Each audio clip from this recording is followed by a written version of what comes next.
আওয়ামী লীগ এই দলকে শেষ করে দেবেন 12ই ফেব্রুয়ারি। যারা ক্ষমতায় আসলে নির্বাচন খেলা খেলে ওই ক্ষমতায় আসলেন ওনারা ওই 21 আগস্টের গ্রেনেড হামলার হোতারা, 10টা আগস্ট মামলার আসামিরা জঙ্গিদের কারাগার থেকে বের করে দিয়ে কারাগারে অন্ধ নিক্ষেপ করলেন আমাদের জাতীয় নেতৃবৃন্দ সহ প্রায় 1.5 লক্ষ নেতা কর্মীকে। দিন কি এভাবে যায়? একভাবে যায় না।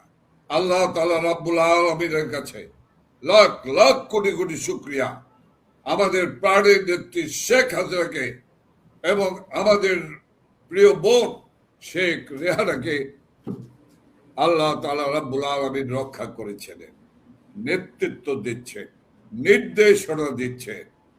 সারা বাংলাদেশে আওয়ামী লীগের নেতা কর্মীরা, আওয়ামী লীগ, যুবলীগ, ছাত্রলীগ, স্বেচ্ছাসেবক লীগ, মহিলা আওয়ামী লীগ, যুব মহিলা লীগ আজ জেগে উঠেছে, চিৎকার করে বলছে, হে জাগো বাংলাদেশ,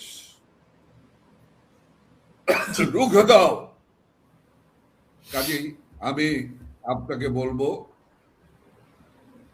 সেই জাতির পিতা বঙ্গবন্ধু শেখ মুজিবুর রহমান, যার সারা জীবন 24টি বছর কারাগারের অন্ধ দিন যাপন করেছে, মৃত্যুকে আলিঙ্গন করেছে, ফাঁসির রশিকে আলিঙ্গন করেছে, তার যে বাড়িটি থেকে বাঙালি জাতির হাজার বছরের পরাধীন বাঙালি জাতিকে স্বাধীনতার দিক নির্দেশনা দিয়েছেন, সেই বাড়িটি শুধু আগুন দেয়নি, ওরা বুলডোজার দিয়ে, যে কথা আপনি বলেছেন, বুলডোজার দিয়ে গুড়িয়ে দিয়েছে।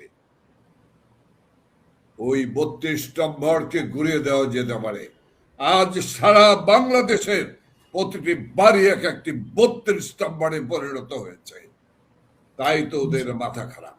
আর মাথা খারাপ, আতঙ্কিত বলেই আওয়ামী লীগকে নিষিদ্ধ করে নির্বাচনী কোর্টের বাইরে রেখে নির্বাচন খেলা খেলেছে। কিন্তু ঝড়ের পূর্বে একটি দ্বন্দ্ব পরিবেশ থাকে, দুম দিয়ে থাকে। সেই দুম দেওয়া পরিবেশে বাংলাদেশ মানুষ হাহাকার করছে, আর্তচিৎকার করছে। শেখ হাসিনার একমাত্রই আমাদের সমাধান, শেখ হাসিনাকে ফিরে আসতে হবে। এই দেশ শেখ হাসিনা ছাড়া কেউ রক্ষা করতে পারবে